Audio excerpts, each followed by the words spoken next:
Hey everybody, my name is Lindsay. I am a creative partner from Northern California. I'm actually one of the 4 founding instructors, and I'm super excited to share some ideas with you today.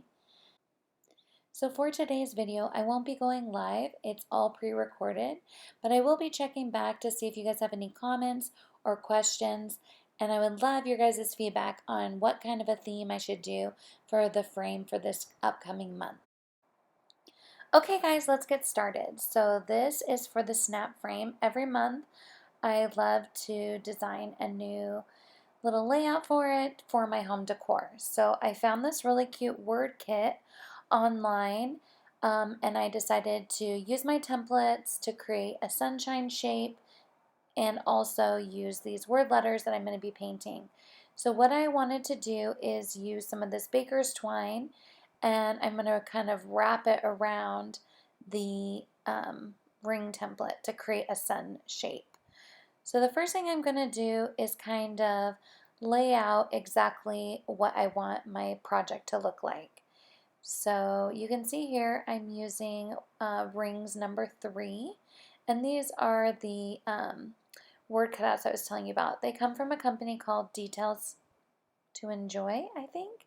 And it comes with this really nice little template, so when you're going to lay it out, you know exactly where you are going to put your letters. So I'm just kind of centering that and making sure I'm going to have everything where I want it to be. As you see the project progress, I'm going to have some of the baker's twine in different areas as well. So first I'm just going to lay everything out so you can kind of get a full picture of the way it will look. In addition to having the letters, which I will be painting 2 different colors to give that two-tone effect, I'm also going to be adding some baker's twine in creating like a sunbeam as well. So the first thing I have to do is take the rings number 3, and I'm going to cut it out of cardboard. So I just actually used one of the boxes my Kiwi Club kit comes in, and I'm just going to trace that with a pencil. And then I'm going to go ahead and cut it out. So it's kind of fun. If you've ever watched one of the live videos from the Craft In with me, I always say I wish I had this speed up ability. So with these pre-recorded videos, I do. So it's a little faster than having to sit and watch me cut everything out. So I'm just going to go ahead and cut that. And then I'm going to take this twine and I'm going to wrap it around to create a really cool kind of a 3D effect. So the first thing I do is just take some tape and I'm going to secure it. So when I was thinking about kind of wrapping it, I thought it would be better to not start right at the end. So I actually started a little bit further from the end, and then I worked backwards down towards the tip so I could get kind of that secure thing. And then I worked the other direction, so I kind of just pulled it across the top. That's just kind of, I just was winging it. I didn't really know. These are all speeded up, but honestly, it probably took me like 30 minutes to wrap this crazy little thing because I thought, oh, maybe I'll just wrap it kind of quickly. No, in the end, I had to just really push um, the twine really close. And then every inch or so, I actually added tape just to make it a little bit more secure. So I'll show you that in just a second. You can see I'm really just pushing them with really up close. I wanted to give you a little close-up. So as I keep winding and winding, I did a couple of speed ups for you guys so you're not tortured, but I'll show you really quick how I did the tape as well. I just put everything on the back. So just grab a piece of tape. Like I said, I did this about every inch, and I just put it right on the back and kind of pressed it really in with my nail up against the twine and then just kept wrapping. And I just put all of that tape on the back just to keep my wrap really close together. So then, here we go. Pretend this is 30 minutes because it was seriously long. Anyway, so I just kept wrapping every inch, put some tape. You get the idea.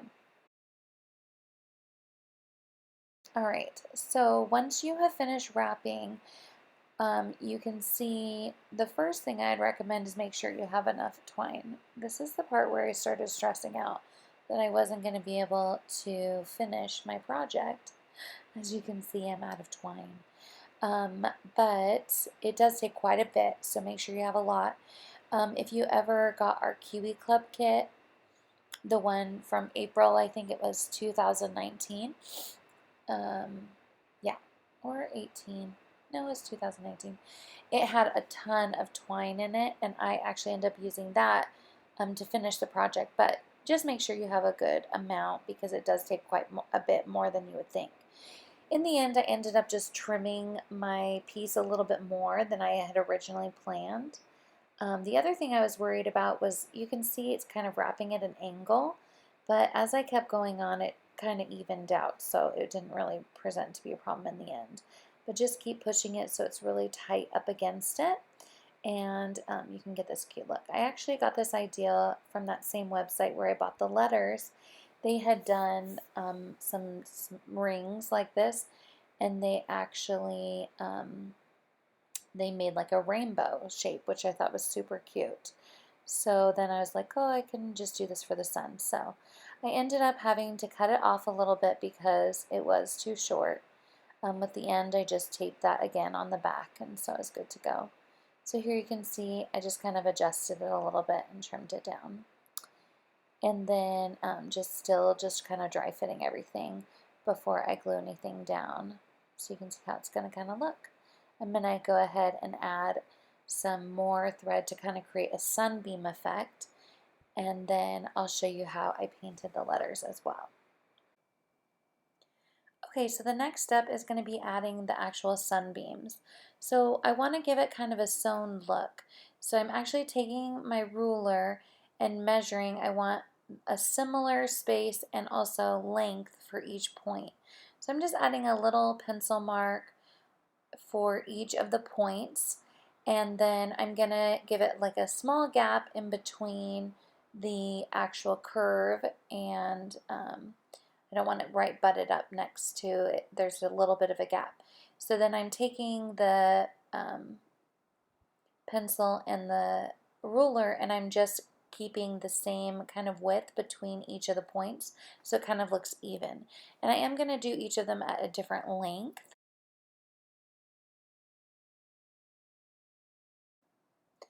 Okay, so once I establish all the point marks against the sun ring, I went ahead and found those starting points, and then I'm just kind of putting a pencil mark for where I want the sun ray to end. I'm actually going to be puncturing each of these holes with a paper piercer and then pulling the same like yellow baker's twine through to create the beam. And so I just need a mark for each point. I'm not actually going to draw a full line. I'm just going to do point to point and just continue that as I go around the whole sun. I started doing the holes with the paper piercer and was able to get most of them in, but I did have to end up removing both the ring that I had as well as the letters because the sunbeams are going to come all the way down where that is covered with the tape and that. I left them on to establish most of the lines because I just wanted to make sure that it was looking the correct way. So then I went ahead and removed that. Okay, have you ever heard the saying, having the right tool for the job? Well, let me just tell you that that is so true.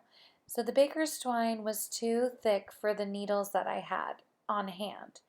And the paper piercer didn't make a large enough hole that I didn't need a needle. So the first piece that I put in, I just kind of forced through, and that was kind of difficult. So then what I ended up doing is actually threading the needle with a normal thread and then having to slowly pull each of the threads. So I like looped the baker's twine into the normal thread that was attached to the needle, and then I had to actually forcefully kind of pull it through each time. It looks easier because it's speeded up on here, but basically make sure you have a quilting needle or something that's going to have a big enough hole for your thread.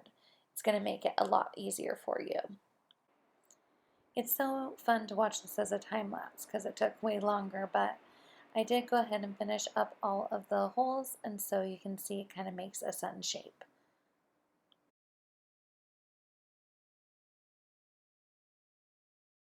Okay, so now we're going to go ahead and paint the letters that I ordered to go with this frame.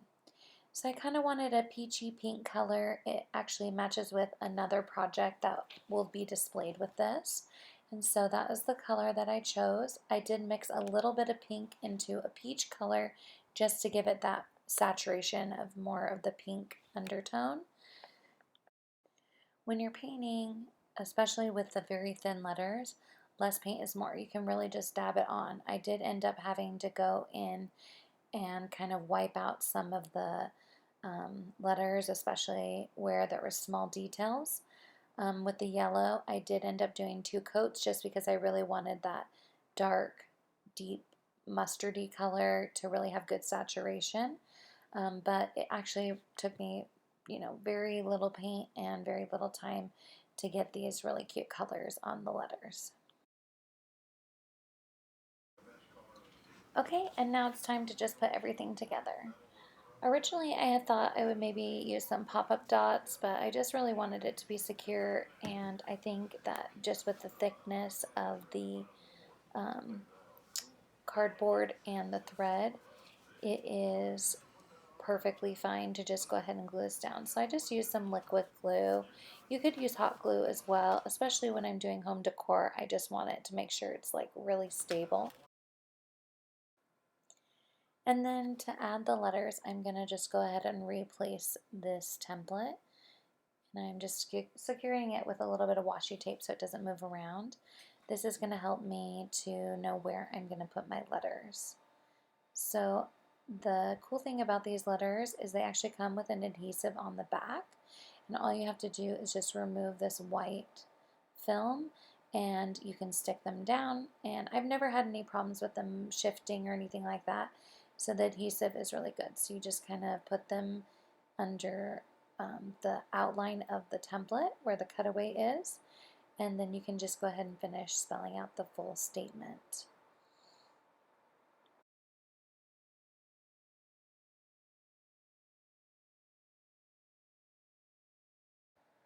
And then again, the thinner letters just kind of go directly on top of these letters.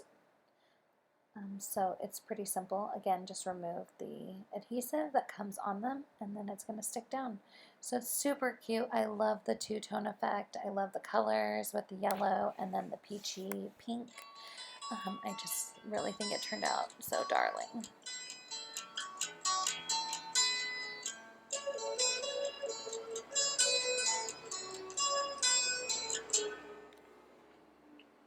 Here comes the sun. Here comes the sun. I say it's alright.